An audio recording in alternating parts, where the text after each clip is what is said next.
ओम शांति। 4 नवंबर 2025। बाप दादा के मधुर महावाक्य। मीठे बच्चे, अभी तुम सत्य बाप द्वारा सत्य देवता बन रहे हो, इसीलिए सतयुग में सत्संग करने की जरूरत नहीं। प्रश्न: सतयुग में देवताओं से कोई भी विकर्म नहीं हो सकता है, क्यों? उत्तर: क्योंकि उन्हें सत्य बाप का वरदान मिला हुआ है। विकर्म तब होता है जब रावण का श्राप मिलने लगता है। सतयुग त्रेता में है ही सद्गति, उस समय दुर्गति का नाम नहीं, विकार ही नहीं जो विकर्म हो। द्वापर कलयुग में सबकी दुर्गति हो जाती, इसीलिए विकर्म होते रहते हैं। यह भी समझने की बातें हैं। ओम शांति। मीठे मीठे रूहानी बच्चों प्रति बाप बैठ समझाते हैं। यह सुप्रीम बाप भी है, सुप्रीम टीचर भी है, सुप्रीम सतगुरु भी है। बाप की ऐसी महिमा बताने से ऑटोमेटिकली सिद्ध हो जाता है कि श्री कृष्ण किसी का बाप हो नहीं सकता। वह तो छोटा बच्चा सतयुग का प्रिंस है, वह टीचर भी नहीं हो सकता। खुद ही बैठकर टीचर से पढ़ते हैं। गुरु तो वहाँ होता नहीं, क्योंकि वहाँ सब सद्गति में है। आधा कल्प है सद्गति, आधा कल्प है दुर्गति, तो वहाँ है सद्गति, इसीलिए ज्ञान की वहाँ दरकार नहीं रहती। नाम भी नहीं है, क्योंकि ज्ञान से 21 जन्मों के लिए सद्गति मिलती है। फिर द्वापर से कलयुग अंत तक है दुर्गति, तो श्री कृष्ण फिर द्वापर में कैसे आ सकता? यह भी किसी को ध्यान में नहीं आता है। एक एक बात में बहुत ही गुह्य राज भरा हुआ है, जो समझाना बहुत जरूरी है। वह सुप्रीम बाप सुप्रीम टीचर है। अंग्रेजी में सुप्रीम ही कहा जाता है। अंग्रेजी अक्षर कुछ अच्छे होते हैं, जैसे ड्रामा अक्षर है। ड्रामा को नाटक नहीं कहेंगे, नाटक में तो अदली बदली होती है। यह सृष्टि का चक्र फिरता है, ऐसा कहते भी हैं, परंतु कैसे फिरता है, हूबहू फिरता है या चेंज होती है, यह किसको भी पता नहीं है। कहते भी हैं बनी बनाई बन रही। जरूर कोई खेल है जो फिर से चक्र खाता रहता है। इस चक्र में मनुष्यों को ही चक्र लगाना पड़ता है। अच्छा, इस चक्र की आयु क्या है? कैसे रिपीट होता है? इसको फिरने में कितना समय लगता है, यह कोई नहीं जानते। इस्लामी बौद्धिक आदि यह सब है घराने, जिनका ड्रामा में पार्ट है। तुम ब्राह्मणों की डिनाइस्टी नहीं है, यह है ब्राह्मण कुल। सर्वोत्तम ब्राह्मण कुल कहा जाता है। देवी देवताओं का भी कुल है। यह तो समझाना बहुत सहज है। सूक्ष्म वतन में फरिश्ते रहते हैं, वहाँ हड्डी मांस होता नहीं। देवताओं को तो हड्डी मांस है ना। ब्रह्मा सो विष्णु, विष्णु सो ब्रह्मा। विष्णु की नाभि कमल से ब्रह्मा क्यों दिखाया है? सूक्ष्म वतन में यह बातें होती नहीं, ना जौहरात आदि हो सकते, इसीलिए ब्रह्मा को सफेद पोषधारी ब्राह्मण दिखाया है। ब्रह्मा साधारण मनुष्य बहुत जन्मों के अंत में गरीब हुआ है ना। इस समय है ही खादी के कपड़े। वह बेचारे समझते नहीं सूक्ष्म शरीर क्या होता है। तुमको बाप समझाते हैं, वह है ही फरिश्ते जिनको हड्डी मांस होता नहीं। सूक्ष्म वतन में तो यह श्रृंगार आदि होना नहीं चाहिए, परंतु चित्रों में दिखाया है, तो बाबा उसका ही साक्षात्कार कराए, फिर अर्थ समझाते हैं। जैसे हनुमान का साक्षात्कार कराते हैं। अब हनुमान जैसा कोई मनुष्य होता नहीं। भक्ति मार्ग में अनेक प्रकार के चित्र बनाए हैं, जिनका विश्वास बैठ गया है। उनको ऐसा कुछ बोलो तो बिगड़ पड़ते। देवियों आदि की कितनी पूजा करते हैं, फिर डुबो देते हैं। यह सब है भक्ति मार्ग। भक्ति मार्ग के दलदल में गले तक डूबे हुए हैं, तो फिर निकाल कैसे सकेंगे? निकालना ही मुश्किल हो जाता है। कोई कोई तो औरों को निकालने निमित्त बन खुद ही डूब जाते हैं। खुद गले तक दुबन में फंसते, अर्थात काम विकार में गिर पड़ते हैं। यह है सबसे बड़ी दुबन अर्थात दलदल। सतयुग में यह बातें होती नहीं। अभी तुम सत्य बाप द्वारा सत्य देवता बन रहे हो, फिर वहां सत्संग होती नहीं। सत्संग यहाँ भक्ति मार्ग में करते रहते हैं। समझते हैं सब ईश्वर के रूप है, कुछ भी नहीं समझते। बाप बैठ समझाते हैं कलयुग में है सब पाप आत्माएं, सतयुग में होते हैं पुण्य आत्माएं। रात दिन का फर्क है, तुम अभी संगम पर हो। कलयुग और सतयुग दोनों को जानते हो। मूल बात है इस पार से उस पार जाने की। क्षीर सागर और विषय सागर का गायन भी है, परंतु अर्थ कुछ नहीं समझते। अभी बाप बैठ कर्म अकर्म का राज समझाते हैं। कर्म तो मनुष्य करते ही हैं, फिर कोई कर्म अकर्म होते हैं, कोई विकर्म होते हैं। रावण राज्य में सब कर्म विकर्म हो जाते हैं। सतयुग में विकर्म होता नहीं, क्योंकि वहां है राम राज्य। बाप से वरदान पाए हुए हैं, रावण देते हैं श्राप। यह सुख और दुख का खेल है ना। दुख में सब बाप को याद करते हैं, सुख में कोई याद नहीं करते। वहां विकार होते नहीं।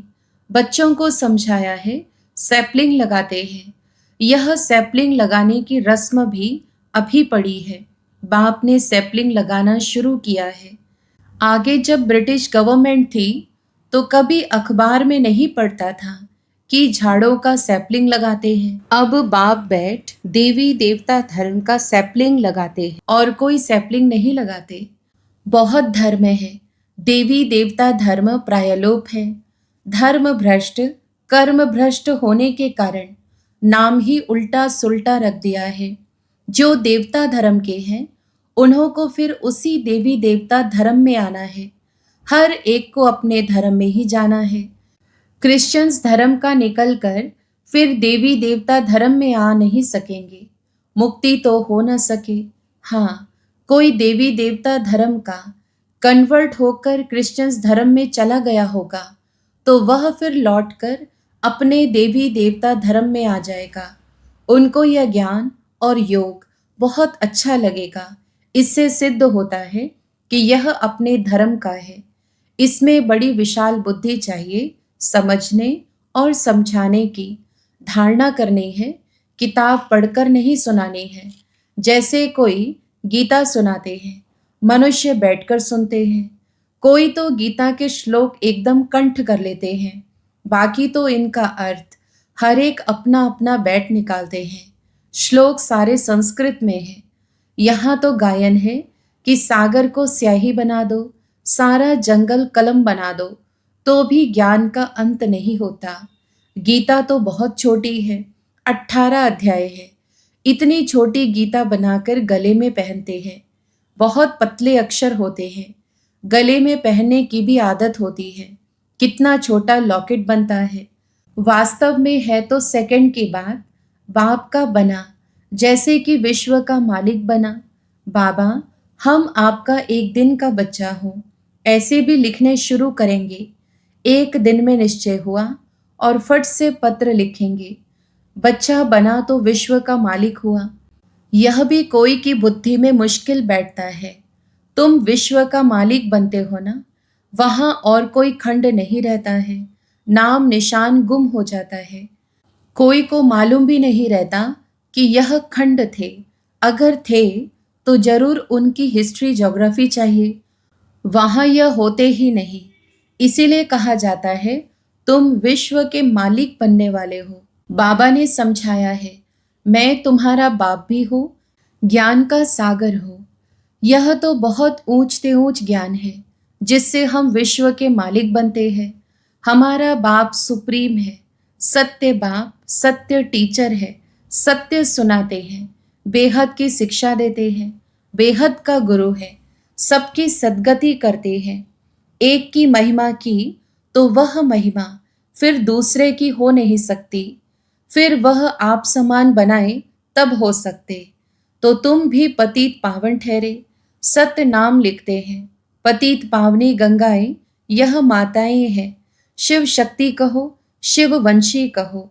शिववंशी ब्रह्मा कुमार कुमारियां, शिववंशी तो सब है, बाकी ब्रह्मा द्वारा रचना रचते हैं, तो संगम पर ही ब्रह्मा कुमार कुमारियां होते हैं, ब्रह्मा द्वारा अडॉप्ट करते हैं, पहले पहले होते हैं ब्रह्मा कुमार कुमारियां। कोई भी ऐतराज उठाते हैं तो उसको बोलो यह प्रजापिता है, इनमें प्रवेश करते हैं। बाप कहते हैं बहुत जन्मों के अंत में मैं प्रवेश करता हूँ। दिखाते हैं विष्णु की नाभि से ब्रह्मा निकला। अच्छा, विष्णु फिर किसकी नाभि से निकला? उसमें एरो का निशान दे सकते हो कि दोनों ओत प्रोत हैं, ब्रह्मा सो विष्णु, विष्णु सो ब्रह्मा। यह उनसे वह उनसे पैदा हुआ है। इनको लगता है 1 सेकंड, उनको लगता है 5000 वर्ष। यह वंडरफुल बातें हैं ना। तुम बैठ समझाएंगे। बाप कहते हैं लक्ष्मी नारायण 84 जन्म लेते हैं, फिर उनके ही बहुत जन्म के अंत में मैं प्रवेश कर यह बनाता हूँ। समझने की बात है ना। बैठो तो समझाएं कि इनको ब्रह्मा क्यों कहते हैं। सारी दुनिया को दिखाने के लिए यह चित्र बनाए हैं। हम समझा सकते हैं, समझने वाले ही समझेंगे, नहीं समझने वाले के लिए कहेंगे यह हमारे कुल का नहीं है। बेचारा भल वहां आएगा, परंतु प्रजा में। हमारे लिए तो सब बेचारे हैं ना। गरीब को बेचारा कहा जाता है। कितनी पॉइंट्स बच्चों को धारण करनी है, भाषण करना होता है टॉपिक्स पर। यह टॉपिक कोई कम है क्या? प्रजापिता ब्रह्मा और सरस्वती 4 भुजाएं दिखाते हैं, तो 2 भुजा बेटी की हो जाती है। युगल तो है नहीं, युगल तो वास्तव में बस विष्णु ही है। ब्रह्मा की बेटी है सरस्वती, शंकर को भी युगल नहीं है, इस कारण शिव शंकर कह देते हैं। अब शंकर क्या करते हैं? विनाश तो एटॉमिक बॉम्ब से होता है। बाप कैसे बैठ बच्चों का मौत कराएंगे? यह तो पाप हो जाए। बाप तो और ही सबको शांति धाम वापस ले जाते हैं बिगर मेहनत। हिसाब किताब चुकतू कर सब घर जाते हैं, क्योंकि कयामत का समय है। बाप आते ही है सर्विस पर, सबको सदगति देते हैं। तुम भी पहले गति में फिर सदगति में आएंगे। यह बातें समझने की है। इन बातों को जरा भी कोई नहीं जानते। तुम देखते हो, कोई तो बहुत माथा खपाते, बिल्कुल समझते नहीं। जो कुछ अच्छा समझने वाले होंगे वह आकर समझेंगे। बोलो, एक एक बात पर समझना है तो टाइम दो। यहाँ तो सिर्फ हुक्म है, सबको बाप का परिचय दो। यह है ही कांटों का जंगल, क्योंकि एक दो को दुख देते रहते हैं। इसको दुखधाम कहा जाता है। सतयुग है सुखधाम। दुख धाम से सुखधाम कैसे बनता है, यह तुमको समझाए। लक्ष्मी नारायण सुख धाम में थे, फिर यह 84 जन्म ले दुख धाम में आते हैं। यह ब्रह्मा का नाम भी कैसे रखा? बाप कहते हैं मैं इनमें प्रवेश कर बेहद का सन्यास कराता हूँ। फट से सन्यास करा देते हैं, क्योंकि बाप को सर्विस करानी है, वही कराते हैं। इनके पिछाड़ी बहुत निकले जिसका नाम बैठ रखा। वह लोग फिर बिल्ली के पुंगरे बैठ दिखाते हैं। वह सब है दंत कथाएं। बिल्ली के पुंगरे हो कैसे सकते? बिल्ली थोड़े ही बैठ ज्ञान सुनेगी। बाबा युक्तियां बहुत बतलाते रहते हैं। कोई बात किसको समझ में ना आए तो उनको बोलो, जब तक अल्फ को नहीं समझा है तो और कुछ समझ नहीं सकेंगे। एक बात निश्चय करो और लिखो, नहीं तो भूल जाएंगे, माया भुला देगी। मुख्य बात है बाप के परिचय की। हमारा बाप सुप्रीम टीचर है, जो सारे विश्व के आदि मध्य अंत का राज समझाते हैं, जिसका कोई को पता नहीं है। इस समझाने में टाइम चाहिए। जब तक बाप को नहीं समझा है तब तक प्रश्न उठते ही जाएंगे। अल्फ नहीं समझा है तो बे को कुछ नहीं समझेंगे, मुफ्त संशय उठाते रहेंगे।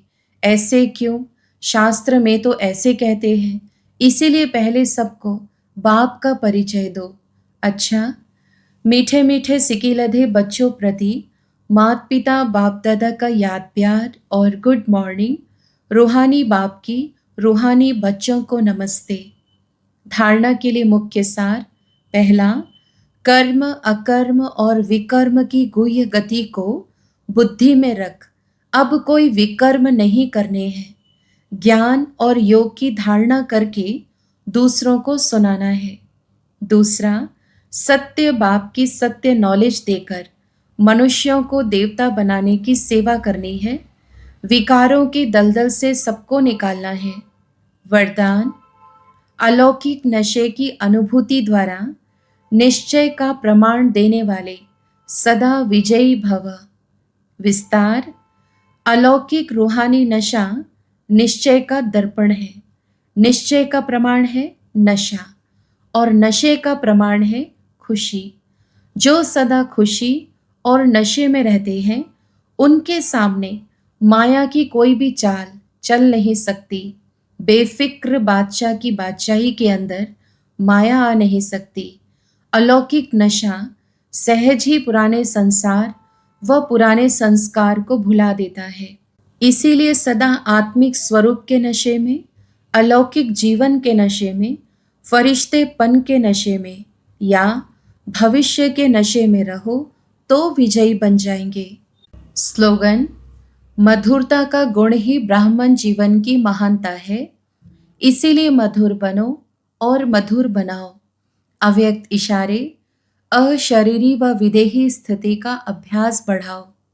जैसे विदेही बाप दादा को देह का आधार लेना पड़ता है बच्चों को विदेही बनाने के लिए, ऐसे आप सभी जीवन में रहते, देह में रहते, विदेही आत्मा स्थिति में स्थित हो। इस देह द्वारा करावनहार बन करके कर्म कराओ। यह देह करनहार है, आप देही करावनहार हो। इसी स्थिति को विदेही स्थिति कहते हैं। इसी को ही फॉलो फादर कहा जाता है। बाप को फॉलो करने की स्थिति है सदा अशरीरी भव, विदेही भव, निराकारी भव।